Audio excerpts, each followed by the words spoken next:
What's up, everybody, and welcome back to Team Pizza Plays Renowned Explorers International Society. I, of course, am Whatthefnu, and I went there. Damn it! I was going to do that! This is Draw, man. My often... maybe I wouldn't say bumbling partner in crime, but he's definitely a partner in crime. I accept bumbling with impunity.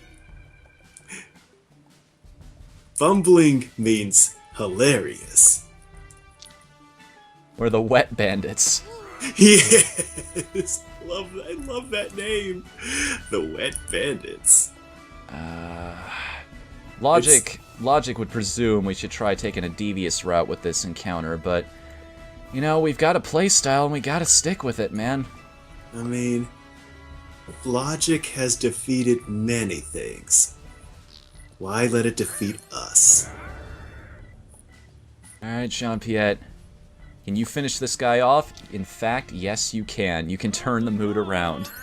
Turn that mood around. Jean-Pierre. Damn it. Jean-Pierre.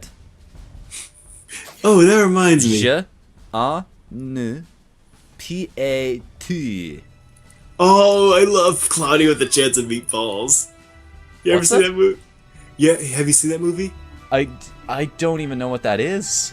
Oh, so there's a children's book called Cloudy with a Chance of Meatballs, where it's just... Oh, sorry, I misheard you. I thought you said, like, Charles and a...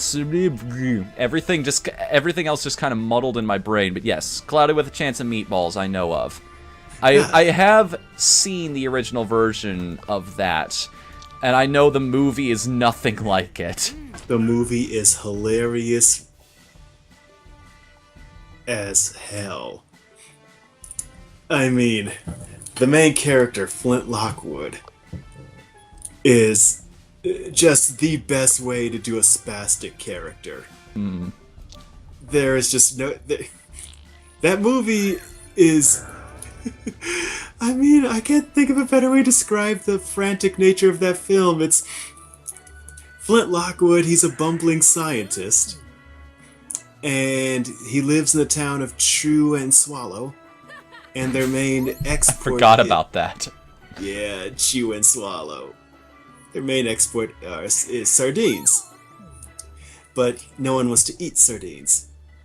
They taste icky. So Flint Lockwood devises a weather control machine that makes food.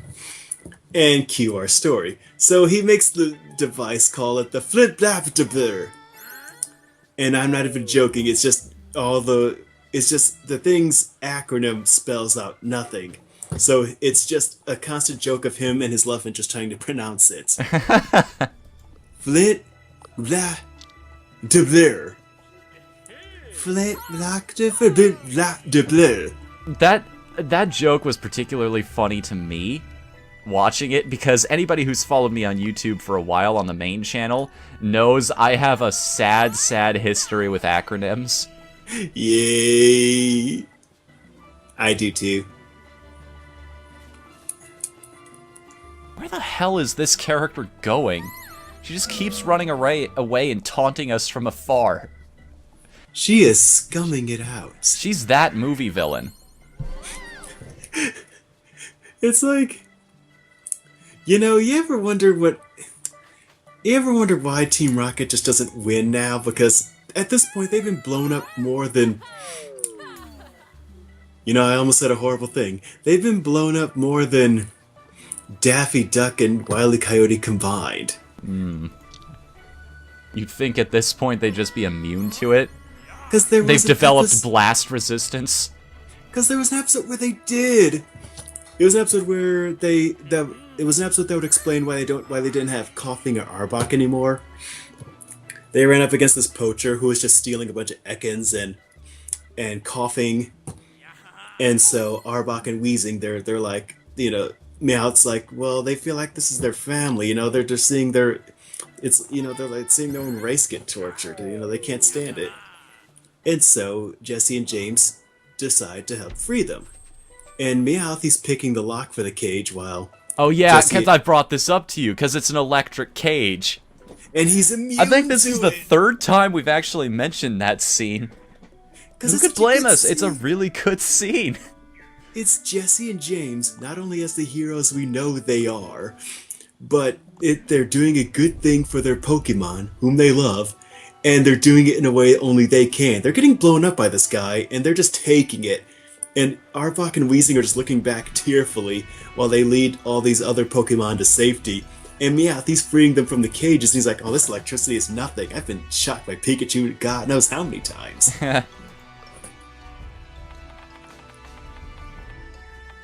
Alright. I think we've watched this same pirate get turned into a voodoo tribesman about 1,000,000 times now. I'm kind of curious what happens if you don't take the voodoo doll, if you actually fight the guys.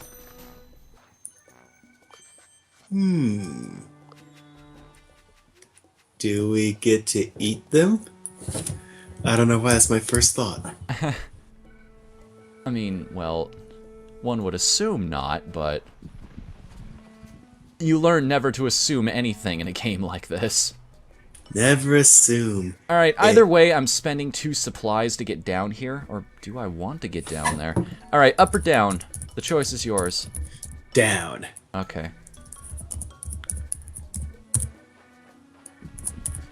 Let's see if I can't weasel my way around having to spend 2 supplies to go down here. Actually, yeah, I can, because I can just spend 1 to go over this way. Oh, yes. 20% chance to lose 1 resolve. Having 3 resolve has saved our lives in the past, and it seems like, well, it's an 80% chance. Why wouldn't you run that? Jean-Pierre has an 80% chance to succeed on every attack he's got, and look how that's turned out for us so far. Amazing. It's not worth 5 study and 1 collect. Alright, my gut's telling me I should, though. And I should always listen to my gut. There you go. I'm going to max out that research tree. I want those extra supplies for the final mission. I want it. You want it? I want it. You want that cake? Damn it. I want that cake! So does Mario, and that's all he gets every mission. Oh, I know. I feel so sorry for him. I still love that line, by the way. Poor Mario. All he wants is... the princess bakes him cake, but all he wants is pie.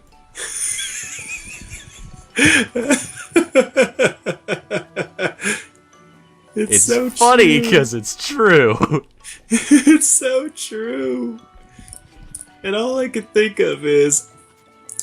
I forget which reviewer was talking about this, but the prospect of Bayonetta in Smash before it became true. It's like, what's Mario gonna think after years of chasing Peach and getting nothing, and then this... All of a sudden, this character comes along. It's like the Tex Avery wolf, his eyes just bug out. He turns into Should the I take the safe route over howling. to this place and get some extra research and maybe some supplies? Or should we just go straight for the ship?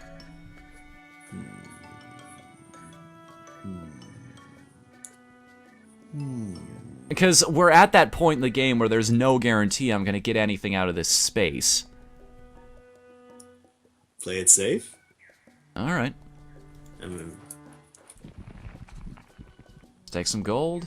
And let's take our ship. Oh, and of course, all of the supply spaces were right above the final destination. So I never would have seen them in my normal path that I usually take through this place. Oh, well. Better luck next time, right?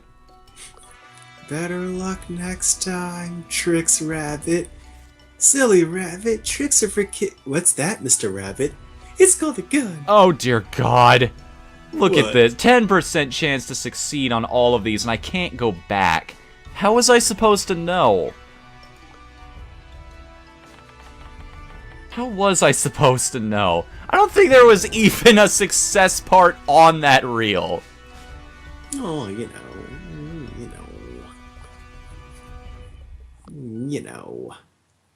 Jeez, does that mean I'm going to have to face more pirates at the start of this mission? I think that's the one thing this team is lacking, at least in the beginning, that I wish I had, is an area of effect attack. Like, we've got a healing ability, but we don't have a way to get rid of a huge group of enemies. Or, I guess it doesn't matter, because he's only got 2 friends. He has no friends. Oh, that's sad. Well, he's a ghost. He doesn't really need them. Casper's lies. So, let's move everybody into place here. Keep them relatively close together. Let's see how this attack works out for us. We need to at least open with a friendly mood so that we've got the speech defense.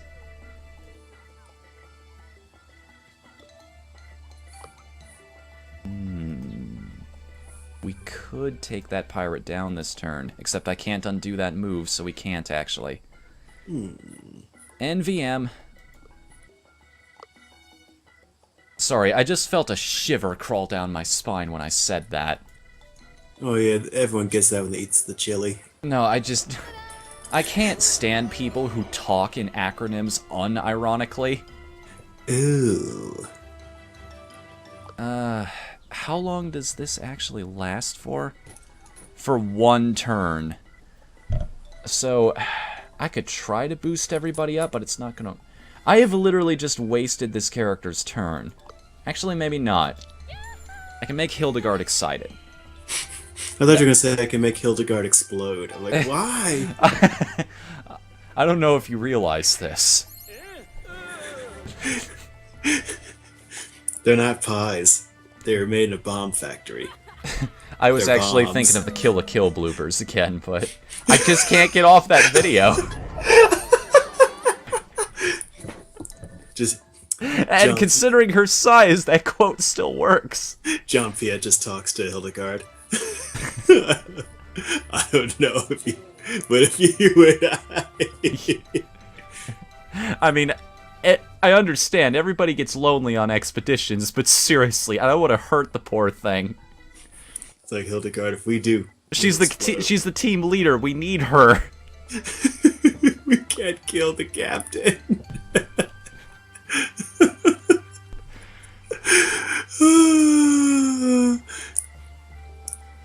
If Anna were here, it's like, it's a date.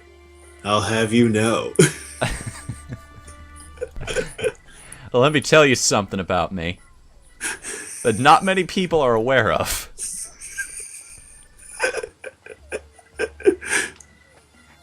That you may or may not have been informed about.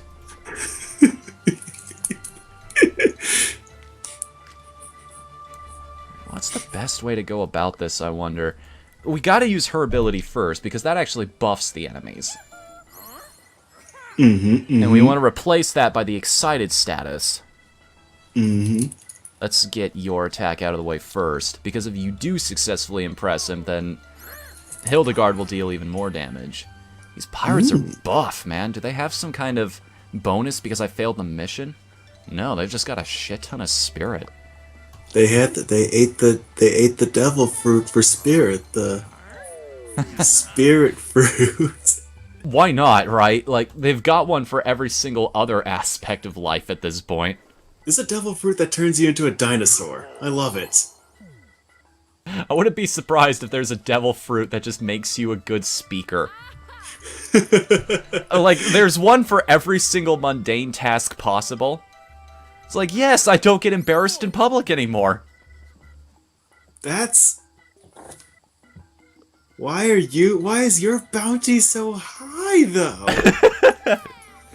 He's kind of like this team. Like, he managed to beat Whitebeard just merely by the power of words. Everybody's terrified of what he's capable of.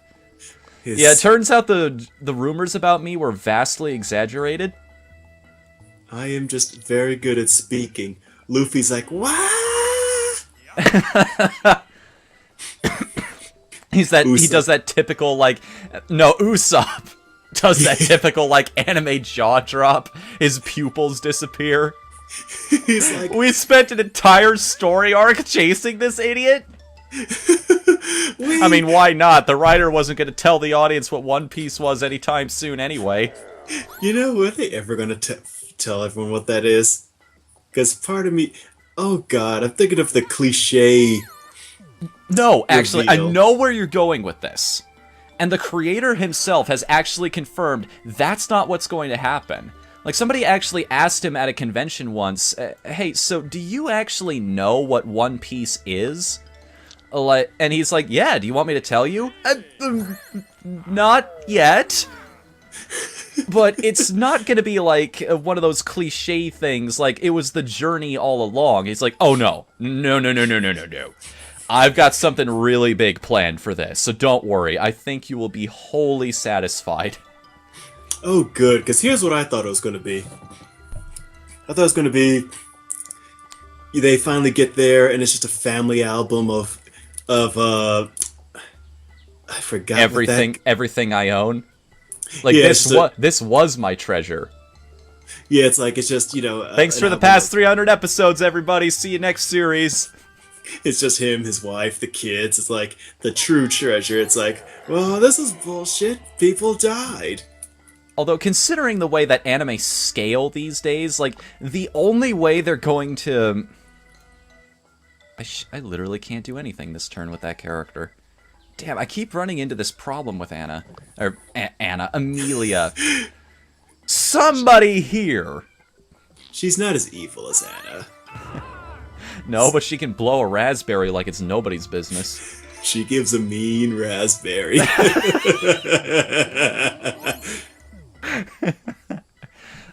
It's always the quiet ones, I'm telling you. Like, the ones nobody expects. It's like, you know, it's like... This one time at band camp? I'm surprised there wasn't a Fairly Odd Parents episode where they just went... It's like where Tootie's just talking to Timmy. Well, this one time at band camp... They would have never gotten away with that. Like, that phrase is permanently tied to memories like that. Like, you can't get away with even saying that without parents complaining. I'm surprised... There's another show that we don't mention on this show very often, but you know what show it is. Where they got away with that too. Animaniacs? Oh no! Oh, I miss Animaniacs. No. I'll just say it. My Little Pony. Oh. It's like the whole Diamond Dogs thing they did? No, it's an episode where what's her name? The Applejack's little sister is just like, well, this one time at band camp, and then Applejack's like, Apple Bloom, no, quiet. Because, you know, she's about to make a band camp joke, and we all know where that could have gone. Alright, who's got less speech defense on the team right now? Looks like Hildegard, so she's gonna be the one healing up in the corner here. Although, to be fair, Animaniacs, now you've got me thinking about it, they've made quite their fair share of all kinds of everything. Yeah. There's that now infamous fingerprints joke. Oh, yes. It's like, I found prints. No, fingerprints. I don't think so. Yeah, he smiles. She's got that weird look on her face. I'm your biggest fan. What do you think of that? I'd say puberty was inordinately kind to you. Yeah.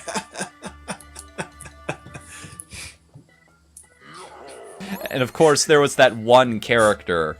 But she was like the squirrel or like a weasel or something? Minerva Mink. Ah, a lot mink. of fans remember her. For one reason or another.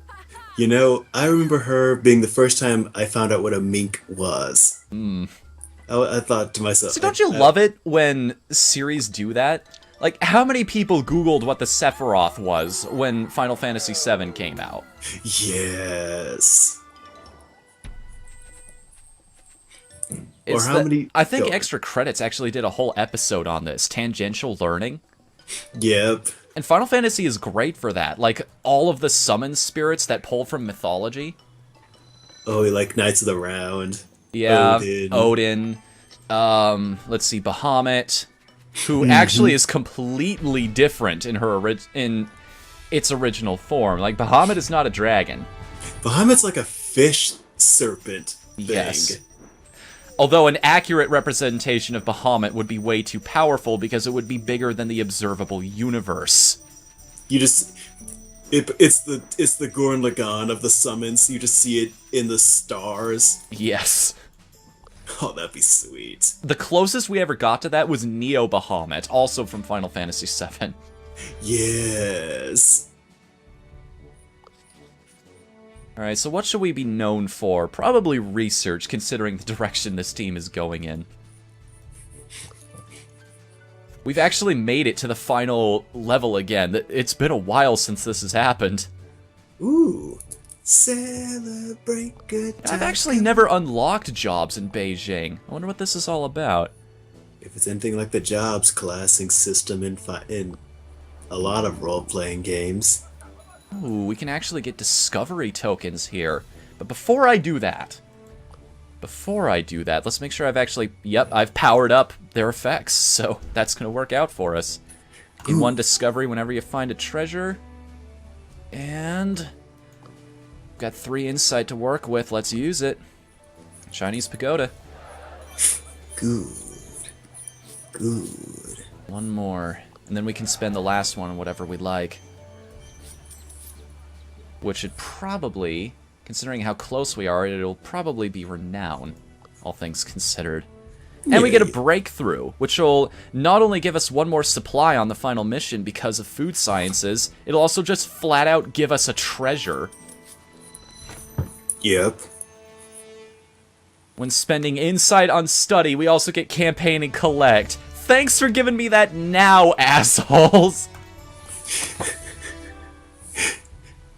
Thanks a lot, jackass. Alright, so what do we do then? Like, do we just spend it all on research at this point? Because that'd be the most useful. I mean, if it's like the research Jiraiya does. Upgrading the Entourage Holocaust minus 40, plus 4 to 6 research from encounter. Starting every expedition with a tool, or plus 2 campaign whenever you enter a wits challenge. Probably starting with a tool, because we need all the help with percentages we can get. A tool? Brian from Family Guy isn't here. Is that referencing a particular thing? No, I just I don't think I'm familiar with that joke, like the tool. Oh. Or are you just straight up calling him a tool? Yeah, he's a tool. Ah. Yeah, I think Brian... He's literally a tool because Brian is basically Seth MacFarlane's way of just talking about whatever random political nonsense. And I can get away with it because I'm a dog. Oh, he did not get away with it. Fans hate him now. He actually died in the show at one point. Yeah, I remember that. And then he came back like 2 episodes later. Yep. Again, fans were not happy with that. Oh, it's yeah, like, commit, you son of a bitch! And it's like... His replacement wasn't really that great. He was just a glaring stereotype. Mm. I mean, he was he was a mafia dog. Mm-hmm. Every joke was either something related to Italians or the mafia. But mafia dog, that's cool. Yeah. Let's see. You know, I want to give armor to Amelia, but Hildegard actually has worse defenses than she does. Just slightly, but they are worse. To be fair, one of them is a little girl. Hmm. Alright, I guess that just leaves good armor for Amelia.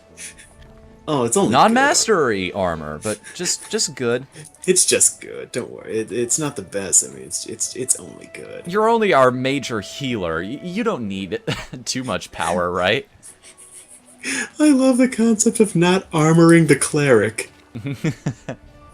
It's like, but I heal, guys. Yeah, that's why you don't need armor. No, I mean, I heal you. Oh, then you can heal yourself. No, but... You don't... That's not how the magic works. It's benevolent. Like, by the very nature of the god I follow, it can't be used for personal gain. You don't understand. How can I spell this out more clearly? It's like... It's like... Pinky and the Brain go back in time to grab a great magician for world conquest, end up grabbing a cleric, and the cleric can't do anything for personal gain. Clerics are just fun characters in general, I find. There are so many interesting ways you can take them. Have I ever told you how I always wanted to do a cleric? How? I think you did, actually. We swapped ideas. Because I'd love to do a cleric in just an undead campaign where it's like, wait, I can heal, and we're fighting nothing but dead stuff. All right, now's my time to shine. Just cue death clocks, bludgeonated.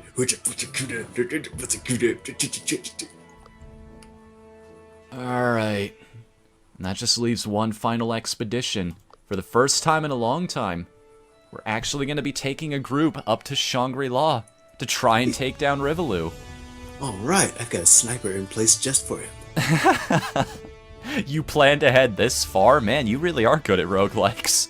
Mm-hmm. So next time, on Renowned Explorers International Society, will our backup plan... Will we do things the right way, or will we need to enact the Plan B? Nudge, nudge, wink, wink. Until then, I'm Whatthefnu. And I've already paid off Plan B, so we're doing it. We'll see you again then. Later, everybody.